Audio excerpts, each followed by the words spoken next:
विधिमंडळ अधिवेशनाच्या पहिल्याच दिवशी अजित पवारांच्या निधनाचा शोक प्रस्ताव मांडला जाणार आहे। तसंच आजचा पूर्ण दिवस शोक प्रस्तावावर चर्चा होणार आहे। यापूर्वी शोक प्रस्तावावर केवळ विधानसभा अध्यक्ष आणि विधान परिषद सभापतीच बोलत असत, मात्र यावेळी अजित पवार यांच्या निधनावरील शोक प्रस्तावावर सर्व सदस्यांना बोलण्याची परवानगी देण्यात आली आहे। त्यामुळे आता दिवसभरामध्ये सभागृहात सदस्य आपल्या भावना व्यक्त करणार आहेत। राज्यपालांच्या अभिभाषणानंतर सभागृहात शोक प्रस्ताव मांडला जाईल आणि त्यानंतर सभागृहात आमदार आपल्या भावना व्यक्त करतील।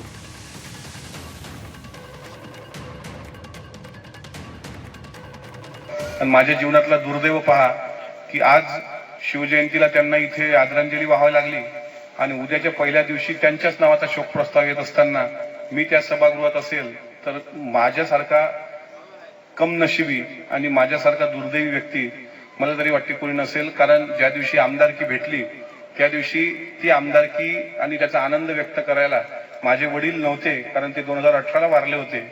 ते जर जिवंत असते त्यांना खूप आनंद झाला असता की आपण शेण काढणारी माणसं लोकांकडची, आपलं पोरगा आमदार झालं याचा लय आनंद झाला असता। आणि आमदारकी संपते असं वाटत होतं की हे अधिवेशन चांगलं गाजवायचं, आपल्या जिल्ह्यातल्या शेतकऱ्याचे प्रश्न मांडायचे, पण ते ऐकायला आज दादा नावाचा बाप माणूस जीवनात नाही।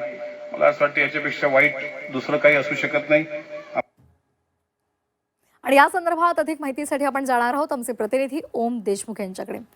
ओम, अर्थसंकल्पीय अधिवेशनाला आजपासून सुरुवात होते, पण महत्त्वाचा मुद्दा हा आहे की यावेळेला अजित पवार आपल्यामध्ये नसणार आहेत आणि त्यांची उणीव ही संपूर्ण अधिवेशन काळामध्ये आपल्याला भासणार आहे।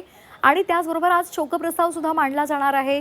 त्या संदर्भात आपल्या भावना सुद्धा प्रत्येक सदस्य व्यक्त करणार आहेत। कसे असेल हे संपूर्ण अधिवेशन आणि आजचा पहिला दिवस?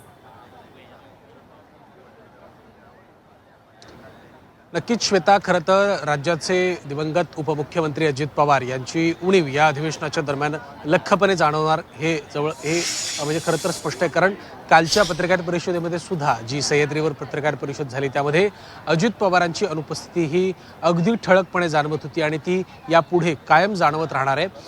खरं तर अजित पवारांचा एक मिश्किल स्वभाव होता, त्यामुळे ते कुठल्याही सभेला, सभागृहात किंवा परिषदेला, विधान परिषद असेल किंवा एकंदर पत्रकार परिषद असेल त्यामध्ये एक वेगळं वातावरण तयार करायचे।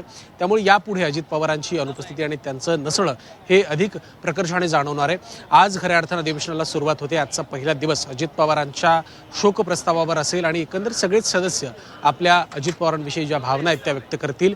विधानसभा, विधान परिषद दोन्ही सभागृहांमध्ये हा शोक प्रस्ताव मांडला जाईल आणि दिवसभर यावरती चर्चा होऊन संध्याकाळी राष्ट्रवादीकडनं शोकसभेचं आयोजन देखील करण्यात आलंय।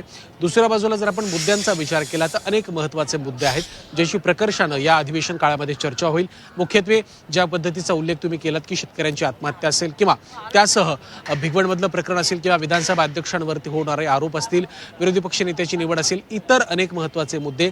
अगदीच सांगायचं झालं तर 2-3 दिवसांपूर्वी कॅबिनेट मंत्री नरहरी झिरवाळ यांच्या मंत्रालयातल्या केबिनमध्ये जो एसीबीने छापा टाकला आणि त्यावर राज्याच्या मुख्यमंत्र्यांनी ज्या पद्धतीनं विधान केलं की माझ्या कार्यालयात जरी पैसे अडक घेताना कुणी आढळला तर त्यावर कारवाई होईल। त्यामुळे या सगळ्या मुद्द्यांची कुठेतरी सातत्याने चर्चा अधिवेशन काळामध्ये होईल।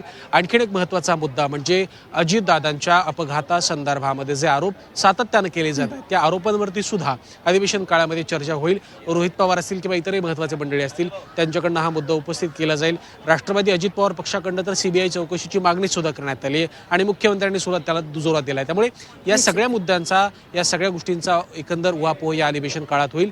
एक महत्त्वाचा मुद्दा म्हणजे कालच्या अधिवेशनाच्या पूर्वसंध्येला जी विरोधकांची पत्रकार परिषद झाली त्यावेळेला राष्ट्रवादी शरद पवार पक्षाची अनुपस्थिती खूप उल्लेखनीय होती।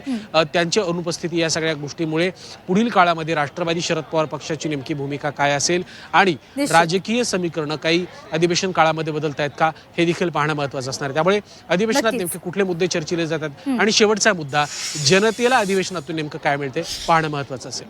अगदी, त्यामुळे एकंदरीत हे सगळे मुद्दे पाहता यंदाचं अधिवेशन हे वादळी ठरेल हे निश्चित आहे। त्यामुळे आता काय आजपासून जे कामकाज सुरू होणार आहे त्यामध्ये काय काय निर्णय घेतले जातात, कशा पद्धतीने विरोधक आणि सत्ताधाऱ्यांमध्ये आपल्याला गदारोळ, गोंधळ पाहायला मिळतो हेही पाहणं गरजेचं आहे। धन्यवाद दिलेल्या सविस्तर माहितीसाठी।